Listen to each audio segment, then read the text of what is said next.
소소한 맘멜시 스토리 목요일에 신문을 시작하겠습니다. 소율이가 제목 읽어줘. 스마트폰 시대 시작. 우리가 지금 현재 가지고 있는 스마트폰은 처음부터 이런 형태로 만들어졌을까? 아니요. 아니었을 것 같지. 뭔가 변천이 있었을 것 같지. 그리고 스마트폰은 그럼 누가 처음 만들었을까? 오늘 이 최초의 스마트폰과 함께 그 변천사에 대해서 알아볼 건데 2007년 1월에 애플사 CEO인 스티브 잡스가 주머니 속에서 아이폰을 딱 꺼내 들면서 설명을 했어. 이 핸드폰은 뭐뭐뭐가 돼요. 음악도 들을 수 있고 인터넷도 되고 컴퓨터 안에서 달력도 볼 수 있고 쇼핑도 가능하고 이런 거를 막 설명을 하니까 전화도 되고. 그래, 전화는 당연히 되고 사람들이 얼마나 카톡도 되고.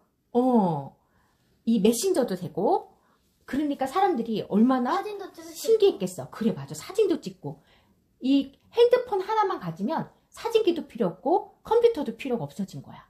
그러니까 사람들이 환호를 했지. 너무 좋아했지. 게임도 수 있다고 하고. 맞아. 휴대폰이라는 이 작은 기계의 놀라운 편의성을 경험할 수 있기 때문에 사람들은 너무나 좋아했어. 이를 기점으로 스마트폰은 더욱 다양한 모습으로 끊임없이 지금까지 발전을 해왔고 오늘날에 이르렀어. 아이폰이 최초의 스마트폰이라고 기억할 수도 있지만 사실은 최초의 스마트폰은 이 애플에서 만든 아이폰이 아니었대. 최초의 스마트폰은 IBM 사이먼이라는 핸드폰이었어. IBM 사이먼은 IBM이라고 컴퓨터를 만들던 회사가 1993년에 세계 최초로 스마트폰 IBM 사이먼을 만드는 거야. 그래서 미국의 라스베거스의 한 박람회에서 선을 보였어. 이 IBM 사이먼은 당시에 세로가 20cm고 가로가 6.3cm, 두께가 3.8cm에 이거요? 무게는 500g에 달했어. 핸드폰이 그만했고 무게는 그래, 그 아령만 했던 거야. 그러니까 엄청 크고 엄청 무거웠지? 네. 그렇지만 이 당시에는 이게 굉장히 첨단 전화기였었어. 최첨단 전화기. 그럼 엄청 비쌌겠네. 그럼 주머니에 비쌌지. 넣고 다니면 바지가 내려올 정도 아니에요? 그럼 주머니에 넣지는 못했지. 그냥 손에 들고 다녀야 됐었지. 무겁겠네. 맨날 운동하는 것 같겠네. 그렇지만 이 전화기는 기존의 숫자 다이얼을 누르는 버튼을 과감히 없애서 지금 형태의 그 스크린을 터치하는 형태가 됐었고 이메일이나 팩스를 송수신할 수 있었고 계산기도 있고 오락도 할 수 있는 등 다양한 기능이 있었던 핸드폰이었어. 이 사이먼은 현재까지 오는 그 스마트폰의 기본적인 조작 개념을 확립시킬 수 있는 기반을 마련해준 전화이기도 해. 그런데 배터리 용량이 너무 짧았어. 1시간 정도밖에 안 갔어. 그래서 1시간 지나면 또 충전하고 1시간 지나면 또 충전해야겠네. 그래서 배터리의 용량이 사용시간 기준으로 1시간밖에 안 됐어. 반년 동안 5만 대밖에 팔리지가 않은 거야. 잘 안 팔렸어. 그래서 이 핸드폰이 사라지게 됐어. 그 두 번째 나온 게 바로 1996년에 핀란드에서 본사를 둔 다국적 기업인 노키아라는 곳에서 노키아 9000 커뮤니케이터라는 핸드폰을 진짜로 미국 같은 회사 이름이야. 노키아라는 게. 노키아 9000 커뮤니케이터라는 핸드폰을 만들었어. 노키아 9000 커뮤니케이터는 전화 통화를 하던 도중에 업무를 위해서 팩스나 이메일 기능을 사용할 수도 있었고 또 스피커폰이 됐어. 그리고 열고 닫을 수 있는 키패드를 적용하는 등 직장에서 유용하게 쓰일 수 있도록 설계가 되어서 이 노키아 9000은 사람들에게 굉장히 인기가 많았대. 특히 배터리가 아까 처음에 나왔었던 IBM 사이먼에 비해서 훨씬 더 길어졌어. 사용 시간이. 그래서 평균 근무 시간인 8시간 동안 작동이 가능하도록 설계가 되어 있었고 인터넷을 사용을 하게 되면 3시간 정도 사용을 할 수 있었어. 이 노키아 9000 커뮤니케이터는 요금도 비쌌고 크기도 컸지만 그래도 인기가 굉장히 많았어. 스마트폰이 사용될 수 있도록 등용문이 되어 주었던 그런 핸드폰이었어. 우리가 지금 알고 있는 애플에서 나온 이 스마트폰은 최초 IBM 사이먼 핸드폰이 나온 이후로 10년이 넘은 시간이 흐른 후에 2007년도에 나온 거야. 애플에서 만든 이 아이폰은 직관적인 유저 인터페이스, 그리고 오랜 시간 지속되는 음악 재생 기능, 블루투스, 터치 스크린 등 기존 스마트폰 시장에서 볼 수 없었던 신선한 기능들이 탑재되어 있어서 많은 사용자들의 이목을 끌은 거야.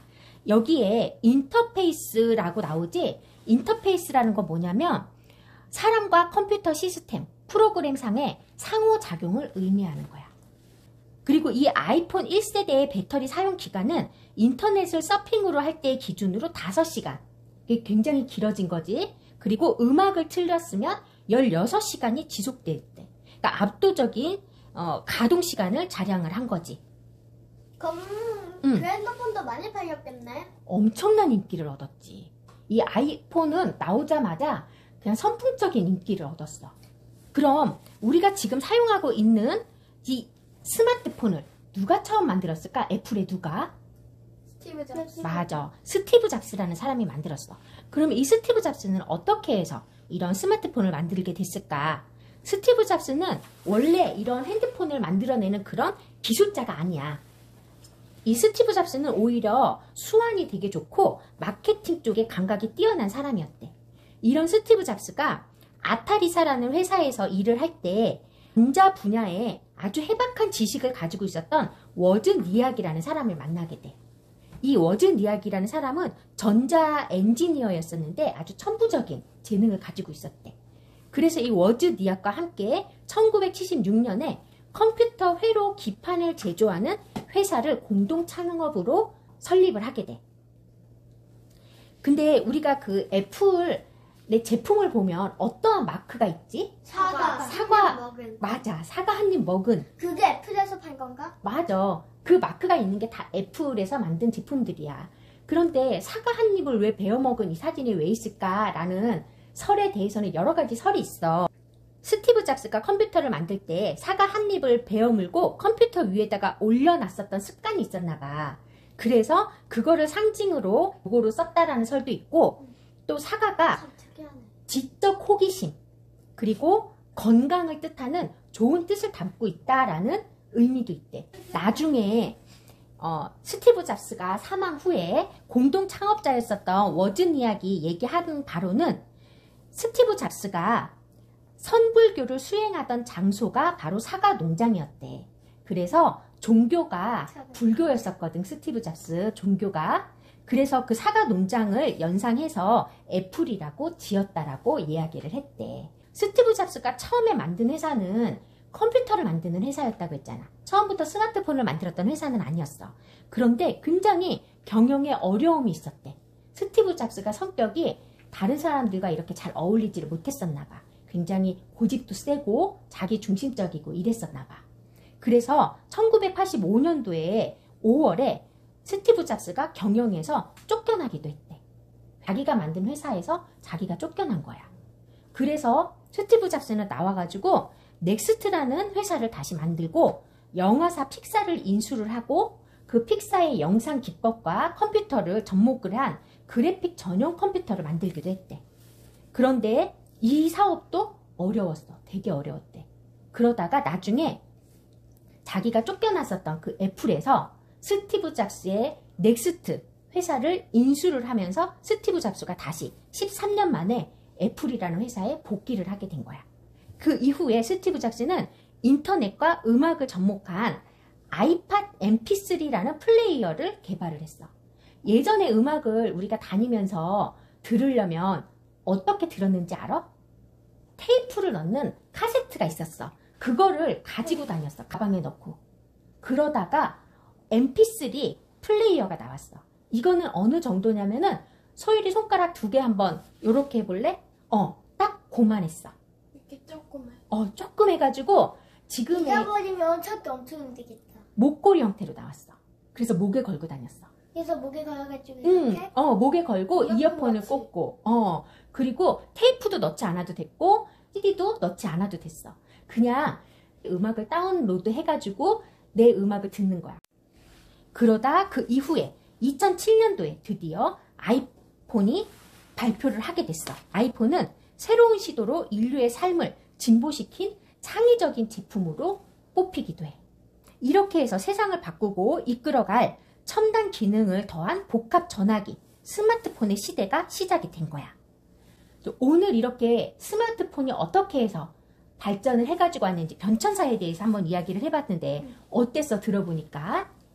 신기했어요. 어. 처음엔 커지면서 작아졌어요. 커지면서. 그렇지. 처음엔 엄청 컸지. 그리고 이 핸드폰이 어떻게 발전해 나갈지는 모르겠어.